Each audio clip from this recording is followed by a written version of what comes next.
Hi, this is Vicki with craftingforfun.blogspot.com. Today I want to show you how I made this cute little punch art bunny rabbit. He would be super sweet on an Easter card, an Easter scrapbook page, or even a baby card. So let me show you the things you'll need to make this bunny. Let's set my bunny aside. You'll need several punches. Now I'm using Stampin' Up! Punches because that happens to be what I have.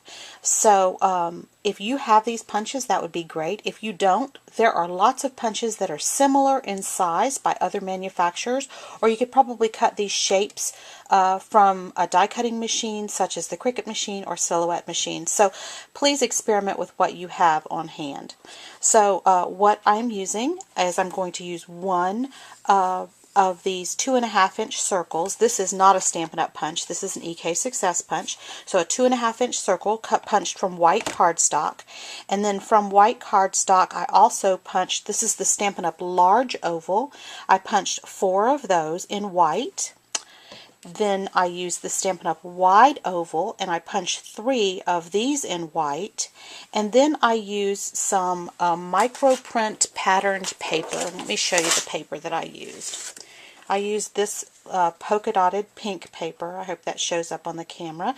It's a light pink background with a darker pink polka dot.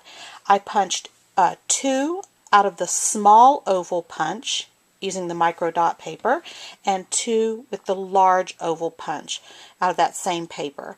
And then the only other actual consumable materials I needed was a scrap of 1/4 inch wide ribbon. So I picked a pink ribbon that matched my color paper.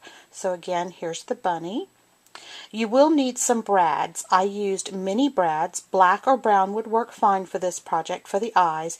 And then I used a heart-shaped brad for the bunny's nose, but you could also punch a piece of paper and maybe add some glassy accents or something like that, or just even build it up with a couple of layers of paper. Or you can use a round brad, and that also looks cute. I've experimented with that. So a pink round brad would also look adorable. So let me show you how to do this. Okay, so I have all of my pieces assembled here, and what I did was I went ahead and I sponged the edges of all of my white pieces except this one. And what I did was I used crumb cake ink, which is just a light tan colored or brown colored ink, and I just flicked all of the edges. And I think this just gives the bunny just a little more dimension. So all of that is done. My pieces are ready. And now I'm ready to start assembling. So on 2 of the wide ovals, I'm going to take 2 of the wide ovals, and I'm going to take my 2 large oval pattern paper pieces, and I'm going to adhere those together. So I'm just going to put some snail adhesive on the back and go ahead and center those on there. Whoops, didn't like the way that was on there. There we go. So I'm going to do that again.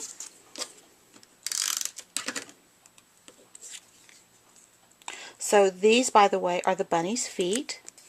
So I'm going to set the feet aside. And then I'm going to take 2 of my large ovals, and I'm going to take my 2 small oval pieces, and I'm going to adhere those. And these are going to be the bunny's ears. So let me go ahead. And I like to put the little pattern paper piece more towards the bottom of the oval than kind of in the center. I think it looks a little more like an ear that way. Okay, kind of like so. And, whoops, I don't know that that's completely straight. There we go. Okay, now I like to take this and fold it in half, and I'm going to crease it. I hope that I'm not too close so that this is blurry. I'm creasing it. I want to crease it about 2/3 of the way up. I don't want to crease this top edge, but I want to crease about 2/3 of the way up. I'm going to open it back up there. And that's just going to give me a little bit more dimension for my bunny ear. And I'm going to do the same thing on the other one. So the end where the pattern paper piece is closer to the bottom, that's the closer to the bunny's head, I guess. And then about 2/3 of the way up. So those are creased, and I'm going to set those aside. And now I'm going to bring my, this is a kind of a base piece. It's the body of the bunny, and I'm going to go ahead and attach the arms. So with the other 2, they're the large oval pieces. I'm going to attach those as arms. Now, they're going to go on either side of the circle, and they're going to go a little bit more towards the bottom than the top, and I'm sorry, a little bit more towards the top than the bottom, and the top is going to slant slightly inwards and the bottom slightly outwards, so that it just extends beyond the edge of the circle, kind of like this. And then I'm going to take my feet and I'm going to attach my feet. Now when I do the feet, I like to make them overlap slightly in the center. There we go. And I find it easiest to kind of work with both of them at once. So I want to do them so that they overlap, and I like to leave a little bit showing here at the bottom. Now this is a time when you could use foam dots or pop dots to pop the feet up, and that looks really cute too. I just didn't do it in this particular instance. So this is the body of my bunny. I'm going to bring in a piece of foam here. This is just some foam that I use with my pokey tool. And I'm going to take a paper piercer and I'm going to pierce a hole in the center of this. And that's going to be where I'm going to put my nose in. Now, if you have heart-shaped brads, these work super awesome. But if you don't have heart-shaped brads, don't despair. You can experiment with what you have. I'm just going to use a pink heart-shaped brad. And these are just essentials from Joann's store. So they weren't very expensive. I'm going to go ahead and put that in there and open up the legs of my brad. And then on either side and above my heart, I'm going to go ahead and make the place for the eyes. Now if you're a good artist, you can probably go ahead and add extra... Oops, I'm going to have to grab my brads for my eyes. Hold one moment, I'll be right back. I apologize for that. I had to go and find my mini brads. I thought I had everything I needed. If you are an artistic person, you can probably add some additional detail to his face by drawing in some cute little details. I'm just not super artistic, so I kind of go with the basics. Okay. So I've opened up my brads there, and now I want to add a little mouth on this bunny before I go ahead and assemble him. So I'm going to take just a regular Stampin' Right marker, and this is brown. It's the same color as my my eyes that I used, and I'm just going to draw that, and I'm just going to put a little cheek over there. Not a very sophisticated little bunny.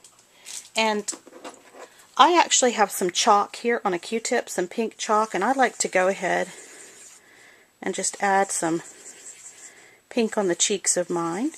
That's just a step I like to do, but certainly not necessary. Blow off the excess. And now I'm going to attach my ears. And for this, I suggest that you use a strong adhesive or glue dots. I'm just going to use tape to speed things up for the video. I'm going to go ahead and put a little tape on the ends of the ears. Go ahead and put those on my bunny. And it's okay if they kind of overlap a little bit in the middle. And I actually think if one's a little bit higher than the other, it gives them a little character. So I'm going to go ahead and put my bunny's head on. And for this, I would also use a strong adhesive or a dimensional. But again, I'm using tape just to speed things up. And then the last step is I tied a little bow using that piece of 1/4 inch ribbon that I talked about, and I just applied a glue dot to the back.